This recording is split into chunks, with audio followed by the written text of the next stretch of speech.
GLAM, Los Angeles. Hi, Kirbie. Hi, Sara. Welcome to Los Angeles. So I've been listening to a lot of OG jams. Okay. From the 90s. Love that. Today I was Do you driving listen here. to the wave? I don't listen to the radio anymore because I just have my Spotify. I got dragged for that. But here's also why I listen to the radio. One, because I love supporting radio, especially public radio. But my Spotify account is connected to our Google Home. So like Kaden, the nanny, are listening to like Elmo. Yes. And I can't listen to it in the car. So if I'm listening to my Spotify, all of a sudden it turns to Elmo. Yes. So that's a reason why. But sorry to interrupt. I was just saying the wave, great 90s jams. I do love public radio, and I really wish that DJs would have more autonomy to play what they want to play versus like having to play certain things that different, not studios. Like what's on the like Billboard charts. Yes. And like, yeah. And also like DJs back in the day, just totally different than Casey DJs Kasem is a lot different from some of these DJs now that are just like playing right. Tate McRae over and over. Exactly. It's like they had taste and they'd be like, we think this is going to be a bop. The reason why I'm thinking about this is because when I was driving here, I was listening to this single from an artist named Eli. Okay. And she has the song called Girl of Your Dreams. Okay. It is very 1998 in your bedroom watching TGIF-esque. Love. It's such a good song. Is she sampling like an old song or just giving the vibes? It just gives the vibe. Okay. And so then that got me thinking about what I was listening to in 1998, and jock jams was such a huge part of my life. I don't know if the children know about jock jams, but there was this compilation CD similar to Now That's What I Call Music. I love that but it was all like this. high energy music you would hear at like a basketball game Yep. or like a baseball walkout song. Yep. Okay, one of the songs on the first volume is Everybody Dance Now by CNC Music Factory. Yep. That song is integral to Kirbie as a child.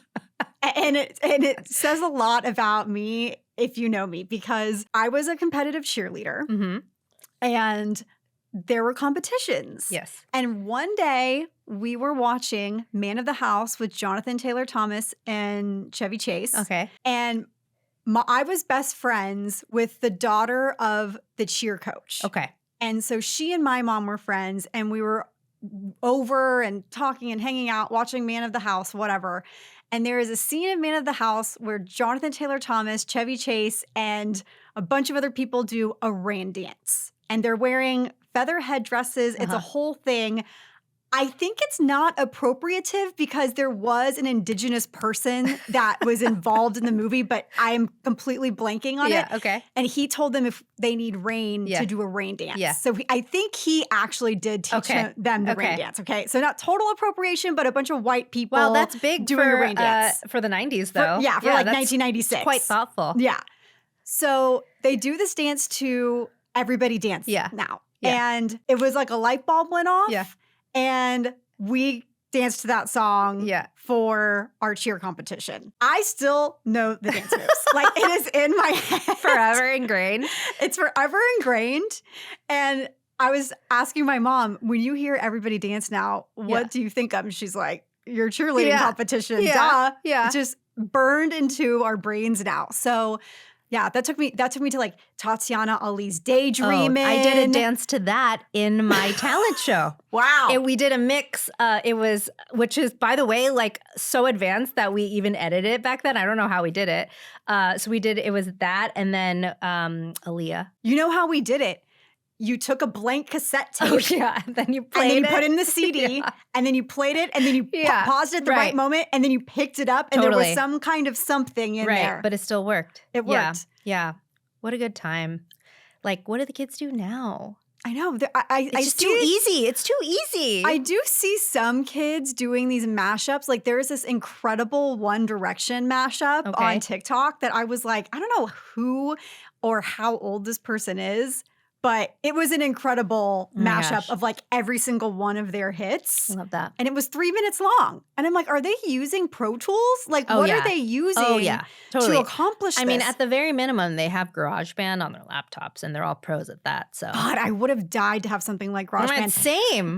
Remember when NSYNC would release a new single and you had to literally sit by your radio and get ready to record it, and you had like the last few words of the DJ saying something before the song started? Totally. You had no idea how the actual song even started. And like, that intro is like forever ingrained in my head as part of the song. yes. It's like Johnny Blaze, 96.7 KHFI, now Kiss FM, literally being like, and here's NSYNC's new single. Yeah. And then you like get into Bye Bye Bye. And then when you get the actual CD or you see them perform it on the Rosie O'Donnell show, you're like, wait, there's a whole string section at the beginning of the song? Totally. I was actually thinking of that recently because I saw one of NSYNC's performances on the Today Show, and it reminded me of how like I would strategically try to record it. Yes.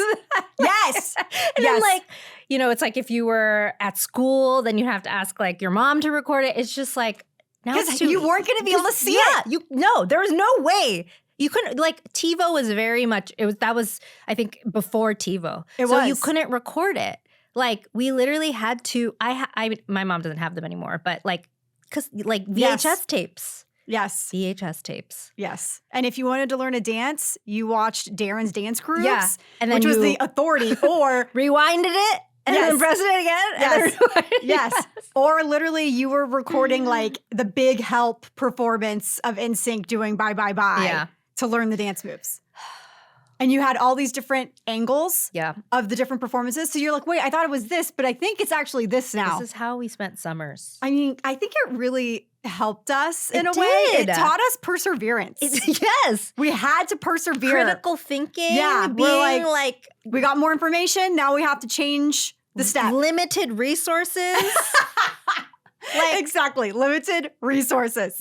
Yeah. I liked that we didn't have everything at our fingertips. Yep. Yeah. Now I feel like literally now, I was telling my girlfriends when I went on my 4th of July trip that I'm like, I don't know if I just am getting older and this is what happens, but I don't find joy in anything usually anymore. I'm just like, I'm not happy.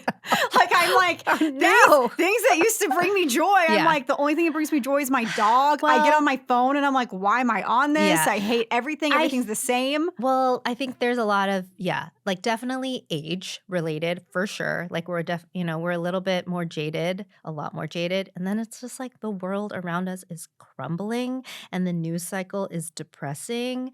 And then even our entertainment is boring. There's nothing interesting anymore. It's like very rare to find something that's totally different and still interesting. You're loving Love Island, are you not? Or is that just more like you're watching it as sort of like a reality show? A sociological like project. Listen, like you're analyzing them. I do love it. And I'm not saying that it's not entertaining, but it's not different. It's a competition dating show. You know what I mean? You want something fresh, fun, fresh. And like if you're scrolling through your feed, I find that when I see people that are doing branded content with a partner, like I want to support them. Like I know how hard it is to get your stuff seen in the algorithm when you have that paid partnership tag or an ad hashtag. Yeah, you like always leave a comment, send it. I don't care. Like literally send it to yourself. But, so I always try to engage, but I see the people doing it and I'm like, I don't think you actually like doing this. Like I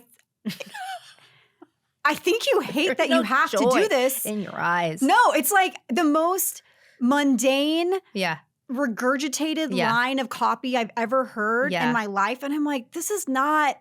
But I think that's also coming from the brands, right? Like not trusting, like to give freedom, creative freedom to the influencer or content creator. Like I want brands to just let us be fucking unhinged. Yeah. Let us be unhinged. Yeah. When you listen to Ride with Benny and Mary Beth, my mouth is agape half the time listening to their ads. They're so funny. But I remember them. And then I'm like, I cannot believe that this advertiser was okay with them like talking about how Benny literally has the flu and is like dying and just threw up. Like You know what I mean? Yeah, yeah, I mean, yeah. but I remembered it. Totally. I don't remember most of the ads. Oh, I remember all their ads because they're so entertaining. It's like Quince, Hill House Home article. Hill House Home has like fans of the podcast. Like I know all of their advertising. Squarespace. Yeah. Even AG1. I will never use AG1, but what's the VPN? yeah, the VPN. Yeah. There's the OCD. Yeah. Oh, yes. Yep. The app. No, it's great. Yeah. This is proof of concept for Ride. Yeah. Just saying. No, like, really. Not like they needed it, No, but we no. remember all their advertisers. Truly, it works. Brands just let people be effing crazy. Truly. I think that it will pay off in the Yeah. long run. No, for because sure. people know that the person you're partnering with isn't the brand. Yeah. No, totally. But it is, to your point, it's a little boring. Things are a little boring right now and depressing. Okay, well, We you need know to what's find some not joy. You know what's not boring is that we have some more Rhode news. I'm waiting for my new phone case. Okay, well, mine came in today. Oh, wait, it's a Giant box. Oh my God, Very exciting. excited about Okay. it. Rhode is doing their summer club. By the way, I think that's like the hot thing, summer clubs. I saw Chanel has a summer club. Yes. There Which I was a- think Chanel's like always done their like summer trip with these influencers. But of course, Rhode is just like, it's on another level They're in for their They're marketing. in Mallorca. And then there's like a charitable aspect to it. Oh, is there? Yeah, they're like donating money to, I can't remember what organization, which I was like, that's really smart Oh, I didn't see that. because you're flaunting, it's like this rich and famous Right, lifestyle. right. But Smart. yeah, they're giving back. So I think this is probably their first trip that they've ever done, They Rhode. got that elf money. Okay, but that is not what we're talking about today. So, friend of the pod, she's never been on it, but we consider her Yeah. friend of the pod. Rachel Strugatz at Puck had a really interesting story about Rhode going into Sephora and what this means for a lot of different beauty brands already there. Of course, it's Rachel Strugatz, so she brought up the Rhode versus Rare Beauty drama. I saw the Instagram post and the photo is Hailey and then Selena's right behind her. And then someone in the comment was like, must you pit these two women against each other? Well, a lot of the story revolves around how Rare stands to not benefit from Rhode entering. And it kind of goes through how Rhode is going to be positioned. This is something you and I have kind of talked about, like, okay, what category is it going to be? What's it going to look like? Is it going to be on its own standalone gondola? Is it going to be an end cap? Is Yeah. it going to be, it's not going to be in the like upcoming section that No. only has like the 4 SKUs. No. Because like that's like a little block wall with like, smaller brands. Also, imagine all of the people coming in. That's like, there's just going to be mobs of people. Totally. Yeah, trying to touch the product. Totally. So I'm really interested to see how they're going to like evolve this Rhode Yeah. world at a Sephora. But And while also keeping everyone else happy. Right. So Rachel kind of goes through how Rare lost, I think, like 2% of its not market share, but its share of like profit Okay. at Sephora in the past year, Okay. which is kind of surprising given how much they do sell in terms of blush. And Yeah, I was it's- going to say, does it credit it to a specific category? Because I know they're technically, and this may not still be the true, but they technically are the leaders in the blush category, right? Yes. Okay. And so a lot of the conversation in this, it's not even a conversation, it's just a report. And Rachel was able to verify like that 2% drop Okay. through Yipit Data, her favorite site that she loves to go on. She references it almost like every single story. Yeah. But I thought it was interesting because I know that Rare, clearly in the story, they have gone down a little bit, okay? But I don't think that Rhode, they're such different brands to me. Like, I do Totally. not think of them as straight competitors at all. I think of Rhode as skincare mostly with a makeup offering, and I think of Rare as truly just makeup Yeah, me too. and cosmetics. So, and I know they've entered like the body care category, but like obviously that's not like a huge part of their business. I think that, Mhm. or maybe it is, I don't know, but I think like the cheek is obviously like the entry point for a lot of people. Yep. And they have that liquid option. They now have, they have the powder option. Mhm. They had the powder highlighter option. Yep. Basically, they have like exhausted the entire blush category. Yes. And so I think that's interesting. It'll be interesting to see where they go next. Yeah. But I'm actually wondering how brands like Summer Fridays, Mhm. Say, Mm-hmm. Tower 28. Like, how are they going to fare? Because I feel like those brands, even though Say is definitely makeup, specifically Summer Fridays and Tower 28 are skincare brands that have a makeup offering. Yep. It's very much like similar model Yes. and similar customer. Yes. Where it's like every skin type can use us, right? It's like gentle for people even with eczema or rosacea. Even I think Say, like, isn't part of their tagline like, well, I guess at this point everyone is, but it's like a skincare makeup hybrid, you know, where it's like there are skincare ingredients in the makeup products. Yes. It's for everybody. Exactly. So I'm more curious. I'm not that worried about Rare. I think Rare has they're literally celebrating their 5th anniversary this August. Mhm. With a new lip gloss. They have a new lip gloss. What's the point of differentiation for the lip gloss? I don't know. Okay. I don't haven't know. tried it yet. I haven't either. But I think that brands like Summer Fridays, Tower 28, Say, even Merit in some regard, Totally. I'm really curious to see if this is going to help them. Because, like, what happens? What about like Kosas? Or like a Kosas, okay? Yeah. What happens when Rhode doesn't have any peptide lip treatments in stock? The cast member is going to go, okay, what about Summer Fridays?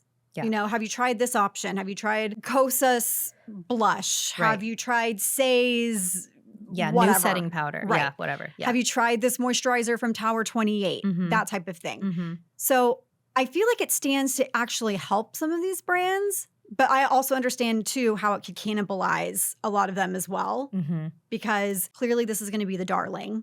It's going to be the brand that's new and shiny and great. Rachel mentioned in her story that this was kind of akin to when Charlotte Tilbury finally entered Sephora in 2018, that it just like Yeah. all hell broke loose Yeah. because they ended up like pushing out the top brand at the time. I think it was like NARS. Mm. And there was one other one that I'm like completely blanking on because she Yeah.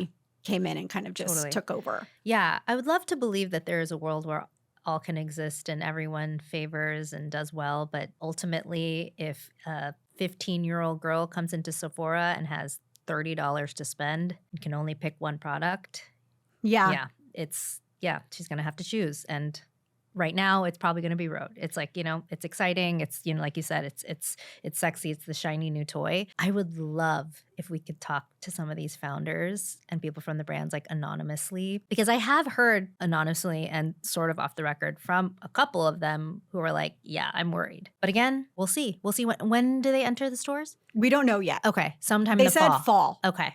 but Okay. we don't have an exact date. So I'll be curious to see how this either helps or detracts from everybody else's business. I'm also really curious to see like how they're going to merchandise it. Like what products are actually going to be in store. Yeah. And again, where is it going to be? Like you said, Mhm. at the front, on a gondola. Oh, the other important thing to note is that in her story, Rachel specifies that Rhode will be under skincare. It's not going to be a cosmetic offering, which I think will help, especially when it comes to reporting Yeah. with some of these brands. Okay. It makes sense. Like Rare started as skincare. They have more skincare than They have do peptide. It's beauty in or all, cosmetics. Right, That makes right, sense. right. Yeah. so Huh. I know. Interesting. Can't wait to see what happens. Can't wait. Wow. Okay. Some other big beauty news across the pond. So Ulta Beauty has acquired SpaceNK. Huge. Huge. Shocking. Like, Huge. wow, wow, wow, wow, wow. Okay, so this is a story from Sky News. So it says, Sky News has learned that Ulta Beauty, which operates close to 1,500 stores, is on the verge of a deal to buy SpaceNK from existing owner Manzanita Capital. Ulta Beauty is understood to have registered an acquisition vehicle at Company's House in recent weeks. The exact price being paid by Ulta was unclear on Thursday morning, although one source said it was likely to be well in excess of 300 million pounds. Manzanita Capital, a private investment firm, engaged bankers at Raymond James to oversee an auction in April 2024. The firm has owned SpaceNK for more than 20 years. Manzanita has also owned the French perfume house Diptyque and Susan Kaufmann, an Austrian luxury skincare brand. So I feel like the initial reaction was like, holy shit, this is incredible, especially for UK consumers because they've been wanting to get Ulta in the UK. And this is like a good sign, right? That could be a possibility. But it's also really interesting because it's like two totally different markets.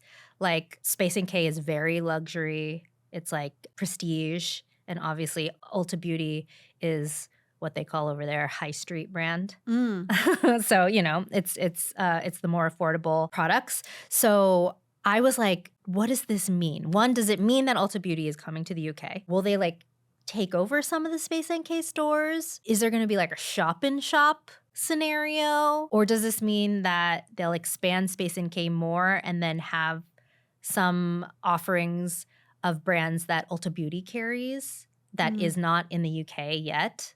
Like, there are so many questions, but I think ultimately everyone's pretty excited about this. So I had similar questions. Firstly, I was just talking to somebody about how SpaceNK has this offering that you can't get here in the US, right? These brands that, when we go over there, Yeah, we're buying. that's what we're buying. And I know that before Ultraviolet was available here in the US, I was constantly linking people to, I think, SpaceNK, potentially Liberty, about, trying to acquire those products.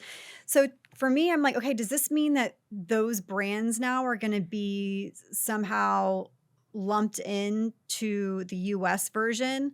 Like, I kind of have like the opposite thought of, Interesting. is Okay, it you're like, like, are how they it going to bring a affects- shop in shop here? Yeah, of a Like, SpaceNK and Ulta. right. And I know that obviously Ulta's trying to increase their global footprint, Mhm. similar to Sephora. I know that they operate in Mexico, and I can't remember the other country that they operate in, but this is obviously going to take it like to the next level. I have some questions again, like you said, because SpaceNK is so luxury. It's not like they're not carrying these more mass brands like an Ulta does. Yeah.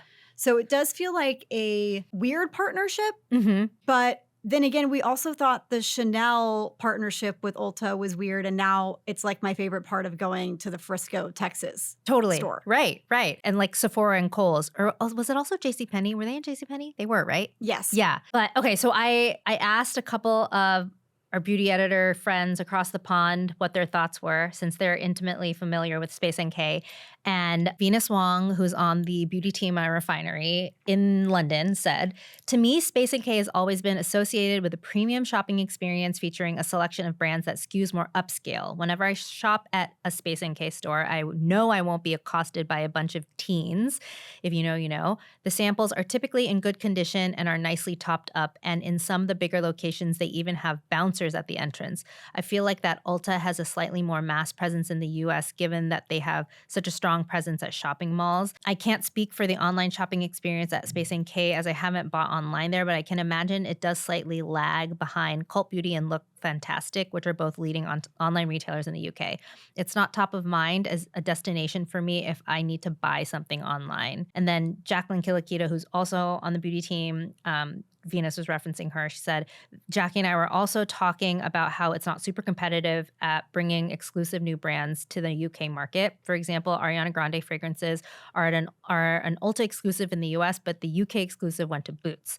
I think Ulta could make a big potential difference in that case, bringing its vast resources to level up the e-commerce aspect and leverage its network of brands." Yeah. So I saw people in the comments saying of this particular story, I wonder if Sacred is now coming to the UK. Yeah. And for me, I'm like, okay, can we get some of these UK only European brands in the US without having to, pay $30 for shipping? Yeah.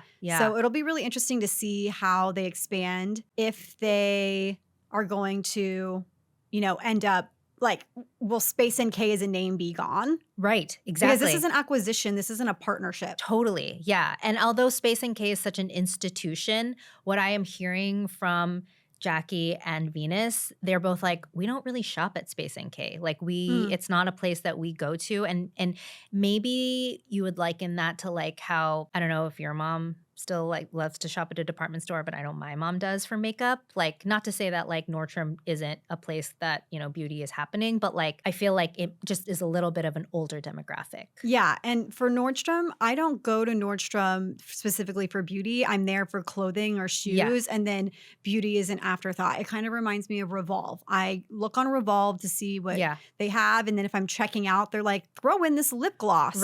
Right. But like 25 years ago, I loved shopping beauty at Nordstrom, right? Yeah. And I know that like it's still a familiar place for like my mom, and I know I talked to my mother-in-law about it. She just like still loves to go to Nordstrom and talk to like, I mean, the associates, the beauty associates. So anyways, it's really, really interesting. Very interesting move. Curious to see how it's all going to play out. I'm sure we'll get more details soon. Yeah. But also kind of sounds like from this story, and I think we actually did report this. It says Manazita Capital, a private investment firm, engaged bankers at Raymond James to oversee an auction in April 2024. So wasn't there news that SpaceNK was like bankrupt or something? Okay. Yes. Okay. So surely Ulta got a deal. Yeah, they got a good deal. So that it will actually survive. Yeah. Okay, bye.